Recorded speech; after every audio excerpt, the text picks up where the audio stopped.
अस्सलामुअलैकुम। आप मुलाज़ा फरमा रहे हैं voice of legal rights by Talib Naqvi.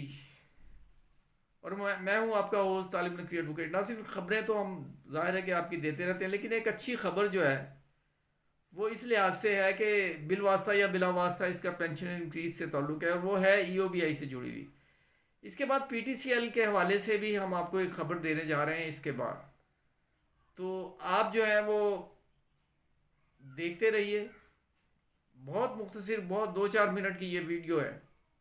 जैसा कि हम आपको बताते रहते हैं कि एफवा की काविशें जो हैं वो काबिल कदर हैं, और उनमें जो जनरल सेक्रेटरी है रिवाइज पेंशन के हवाले से सबसे ज़्यादा मैं ये समझता हूँ उनकी काविशें जो हैं वो काबिल ज़िक्र हैं। और इन्हीं काविशों के हवाले से जो वो रिवाइज पेंशन के सिलसिले में स्टील मिल्स और बिन कासिम और दीगर अदारों में कामयाबी के साथ जो है रिवाइज पेंशन रिवाइज करवा चुके हैं, और जो बहुत कम रह गए हैं उसके स्टील मिल्स में भी बहुत कम तादाद रह गई है, क्योंकि स्टील मिल्स में ये खुद भी एम्प्लाई थे। तो इनकी ये काविशों को एक तो एक्नॉलेज हम करते रहते हैं और अब भी कर रहे हैं। और अब हम हाल आपको सुना रहे हैं 14 फरवरी की मीटिंग का, जो मैं कल बवजू नहीं कर सका कि वो डायरेक्टर व रीजनल हेड बिन कासिम रीजन जनाब नवीद फयाज साहब से अलमदार रजा साहब जो है ना वो मिले हैं, जो कि आपको पता ही है कि जनरल सेक्रेटरी हैं एफवा के, जैसे कि मैंने आपको अभी बताया। और इसमें जनाब मोहम्मद शफीक नुमाइंदा एम्प्लॉइज़ यूनिटी और पाकिस्तान स्टील ईओबीआई सेक्शन के नुमाइंदे जनाब मोइन साहब की मशावरती मीटिंग भी हुई। और पाकिस्तान स्टील से रिटायर्ड ईओबीआई पेंशनर्स रिवीजन व अदायगी एरियर, जिसमें ये जल्द कार्रवाई मुकम्मल करने का इंदिया दिया गया है। ये बात जो है ये जाहिर है कि काबिल कदर है, और हम इसे तहसीन की निगाह से देखते हैं। एक तरफ तो मामला है ईओबीआई का, नेशनल बैंक ऑफ पाकिस्तान के हवाले से बरादर ज़फ़र सादिक साहब ने कहा है कि हम आपको तफसीलात कुछ और भी देंगे, ख़बरें कुछ और भी देंगे, उसके लिए तो इंतज़ार है।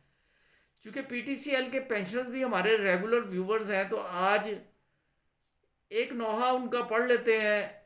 वो भी अपनी स्ट्रगल कर रहे हैं, लेकिन उन्हें भी शटल कॉक जो है वो बना रखा गया है इंतज़ामिया पीटीसीएल मैनेजमेंट की तरफ से। और वो मैनेजमेंट भी इतनी हैवी है कि हुकूमतें भी उन पर हाथ डालते हुए डरती हैं। मैं ये खबर पढ़ रहा था, और फिर मेरी नज़र जो है वो फॉर्मर और करंट वर्क फोर्स पर चली गई कि क्या उन्हें माली फ़वाइद पूरे मिल रहे हैं। खबर आपको पढ़ के सुना देते हैं, जो अदारे के लिए बहरहाल खुश आइंद है, लेकिन इस खबर के तनाजर में हम उनसे ये कहेंगे कि खुदा के लिए हकदारों को उनका हक दीजिए। करो मेहरबानी तुम अर्शे बरी पर, करो मेहरबानी तुम महल ज़मी पर, खुदा मेहरबान होगा अर्शे बरी पर। और वो खबर यूँ है कि रवा माली साल के दौरान पीटीसीएल की आमदन में इजाफा हुआ है, और ये इजाफा भी छोटा मोटा नहीं, बल्कि 25.8% के डबल डिजिट इजाफे के साथ पीटीसीएल जो है वो सामने आई है। और इसके जो सब्सिडरी हैं यूफोन वगैरह, वहाँ भी 15.4% इजाफा हुआ है, जबकि यूफोन ने अपनी आमदनी में 25.6% इजाफा किया है। ग्रुप के झेली अदारे यू माइक्रो फिनांस बैंक ने 2023 के दौरान मुस्तहकम तरक्की बरकरार रखी, और आमदनी में 76.5% इजाफा जो है ना वो रिकॉर्ड हुआ है। और ये तफसीलात हैं बोर्ड ऑफ डायरेक्टर के इजलास की। यहाँ मैं उनसे भी ये कहना चाहूँगा, मैनेजमेंट से भी